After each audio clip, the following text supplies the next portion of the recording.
시청하시기 전에 구독과 좋아요 그리고 알람 설정 한 번씩 부탁드립니다. 그러면은 기본 설계가 끝나면은 바로 건물을 지을 수 있나요? 이렇게 허가를 받을 수는 있어도 다음 단계로 넘어가는데 충분한 건축적 고려가 되어져 있지 않기 때문에 이 설계 과정뿐만 아니라 실제 시공 과정에서도 다양한 이슈가 발생할 수 있다라고 이해를 해주시면 될 것 같습니다. 안녕하세요, 모의건축주 모건입니다. 어느덧 이제 건축 계획부터 건축사 찾기까지 완료했는데요. 이제야 설계를 시작합니다. 플래너님, 역시 설계도 한 번에 끝나진 않겠죠? 오, 이제 모건님도 건축의 성질에 대해서 어느 정도 좀 이해를 하셨군요.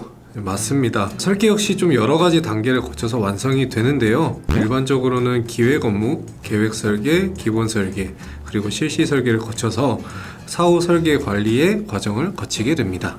설계가 굉장히 여러 단계를 거쳐서 나오네요. 그러면은 오늘은 이 부분에 대해서 설명 부탁드리겠습니다. 네, 우선 설계의 가장 첫 단계는 기획 업무입니다. 보통 이제 기획 설계라고도 해요. 설계에 있어서 기획이라면은 어떤 것들을 다루나요?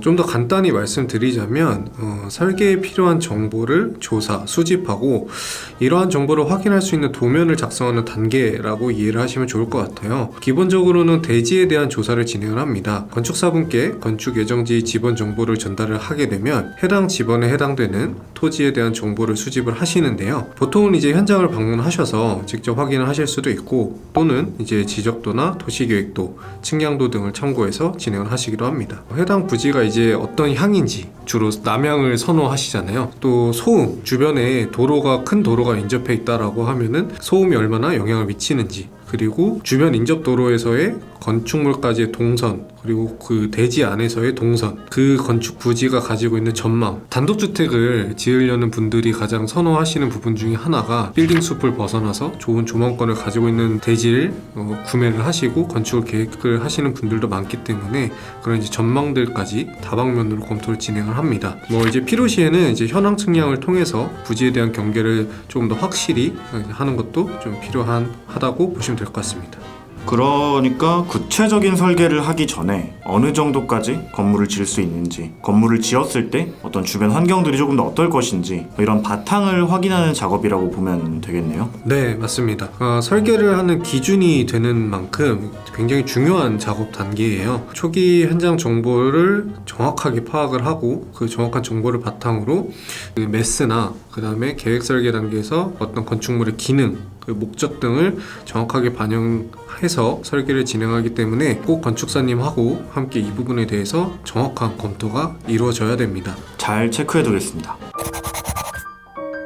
네, 이제 앞서 말씀드린 대로 이제 기획 업무를 통해서 이제 기획 설계를 진행을 하시고 나면 이제 계획 설계를 진행을 하시는데요. 계획 설계 단계부터는 좀 더 본격적으로 건축물에 대한 설계가 진행이 됩니다. 기획 단계에서 건축주분과 건축사님과 함께 이야기한 설계 컨셉을 바탕으로 이제 건축주분이 좀 더 구체적인 요구사항들, 그리고 본인이 살려는 건물에서 필요한 기능들을 좀 더 구체화시켜서 전체적인 건물의 평면과 인면 계획을 수립을 하게 됩니다. 계획 설계를 할 때 건축사님과 이야기를 그럼 가장 많이 해야겠네요.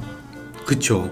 왜 그러냐면 이때는 건축사님 뿐만 아니라 건축주님도 자신이 빠뜨린 것이 없는지 잘 체크해서 건축사님한테 본인의 요구사항을 명확하게 전달을 할 수 있어야 설계 과정에서 불필요한 이제 변화라든지 변동사항들이 발생을 하지 않기 때문에 잘 체크를 해 주셔야 됩니다. 그러면은 건축주는 건축사님한테 요구사항을 얼마나 자주?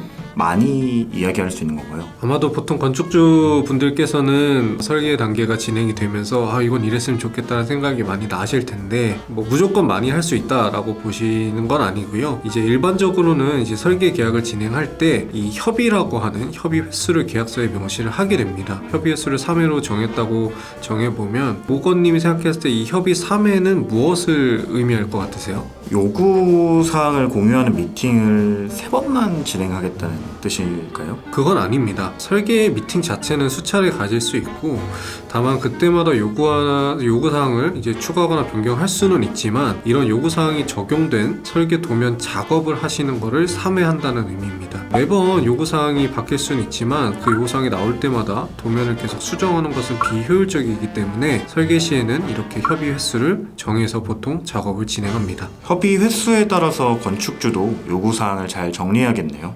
네, 맞습니다.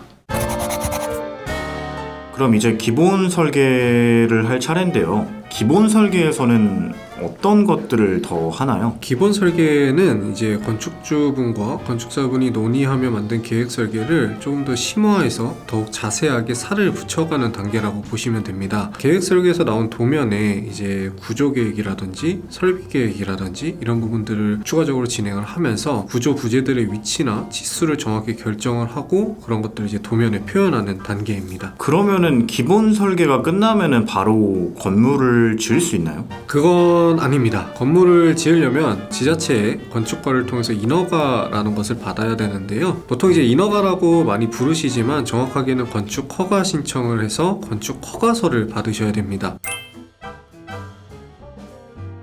사실 2단계 도면만을 가지고 시공을 진행할 수는 없어요. 다만 이제 소위 인허가만을 위한 도면을 그리는 경우에는 이렇게 허가를 받을 수는 있어도 다음 단계로 넘어가는데 충분한 건축적 고려가 되어져 있지 않기 때문에 이 설계 과정뿐만 아니라 실제 시공 과정에서도 다양한 이슈가 발생할 수 있다라고 이해를 해주시면 될 것 같습니다. 이 인허가 절차를 조금 더 자세히 말씀을 드릴게요. 설계 도면을 포함해서 서류들을 같이 제출을 해서 건축허가를 접수를 해야 되는데요. 제출해야 하는 서류는 지자체별로 차이가 있기 때문에 이 부분은 각 지자체별로 추가적으로 확인을 해보시는 건 필요할 것 같습니다. 이렇게 신청을 접수하시면 해당 지자체에서 관할 부서에서 협의가 진행이 되고 협의 이후에 건축허가가 나게 됩니다. 건축허가에 소요되는 기간은 건축물의 종류에 따라 다른데요. 그 부분은 화면을 참고해 주시면 좋을 것 같습니다.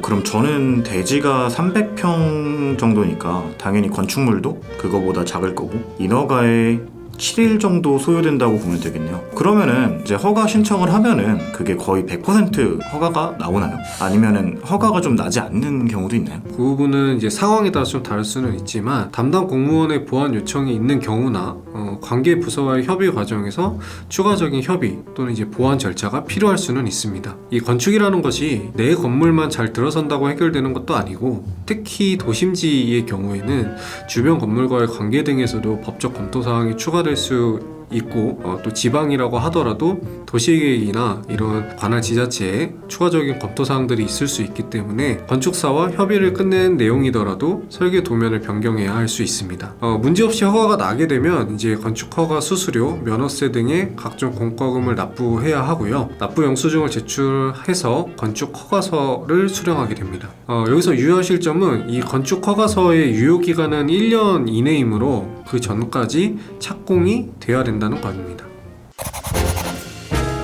그러면 이제 인허가까지 받았다고 치고 이제 진짜 그러면 건물을 바로 올릴 수 있는 건가요? 아쉽게도 아닙니다. 인허가까지 받았지만 이제 마지막으로 시공을 할 수 있는 수준의 도면을 그려내는 실시 설계라는 과정이 아직 남아 있고요. 실시 설계는 건축물을 정확하게 시공하기 위해 모든 건축 요소를 결정하고 도면으로 작성하는 과정입니다. 건축주분과 인허가 과정까지 진행했던 협의했던 내용들의 구조, 설비, 전기, 통신, 냉난방, 배관, 방화계획 등 모든 내용들을 반영해서 도면을 작성하게 됩니다. 그러면은 실시 설계라는 거는 시공을 할 때 이제 시공사가 그걸 보고 만드는 이제 그런 도면이라고 보면 되겠네요. 네, 맞습니다. 결국에 실시 설계에서는 이 설계 도면뿐만 아니라 도면에 표현하기 어려운 내용과 시공에 필요한 내용을 구체적으로 작성을 하고요. 또 그것들을 진행하기 위해 필요한 시방서라든지 이제 구조계산서 그리고 기타 관계도서 작업도 포함이 되게 됩니다. 사실 우리가 건축사분과 많은 소통의 시간을 가졌는데 시공사는 그 일련의 과정을 같이 한 게 아니라 최종적으로 나온 이 실시 설계 도면과 설계와 내용들을 바탕으로 공사비를 산정하고 공기를 산정하고 공사를 진행하는 그 과정들을 하기 때문에 이 시공 과정에서는 이 CC 설계 도면에 표현된 것들을 바탕으로 진행을 합니다. 그렇기 때문에 이 최종적으로 CC 설계에서는 이 시공을 위한 것들이 모두 다 표현이 되어져 있는 것이 필요한 거죠. 이렇게 해서 CC 설계까지 완료가 되면 최종적인 성과품을 가지고 저희는 이제 시공사를 찾아서 착공을 할 수 있게 됩니다. 드디어 그럼 이제 시공사를 찾으면 되겠네요. 그런데 플래너님, 궁금한 게 한 가지 더 생겼는데 CC 설계까지 끝이 나면은 이제 건축사님의 일은 다 끝나는 건가요? 그렇지 않습니다.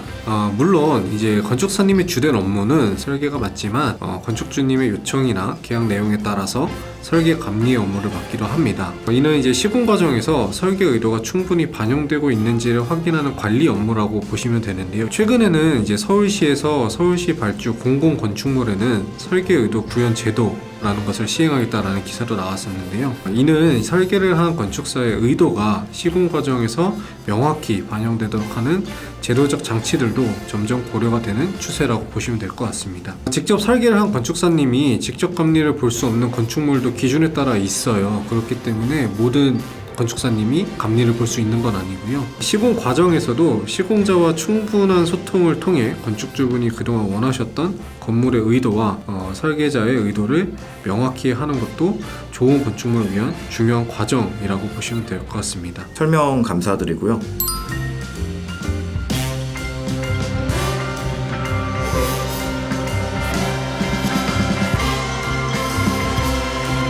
이제 드디어 설계 과정도 끝이 났네요. 그러면 다음에는 바로 시공에 대한 내용으로 들어가나요? 모건님 아니죠. 오늘은 설계 과정에 대해서만 얘기했지 아직 모건님은 설계 도면을 어떻게 보는지 모르시잖아요. 다음에는 제가 설계 도면을 보는 방법에 대해서 제대로 알려드리겠습니다. 그렇군요. 그러면은 지금까지 시청해 주셔서 감사드리고요. 다음 편도 기대해 주시면 좋겠습니다. 그리고 마지막으로 구독과 좋아요 이렇게 한 번씩 클릭해 주시면 감사하겠습니다. 알람 설정도요.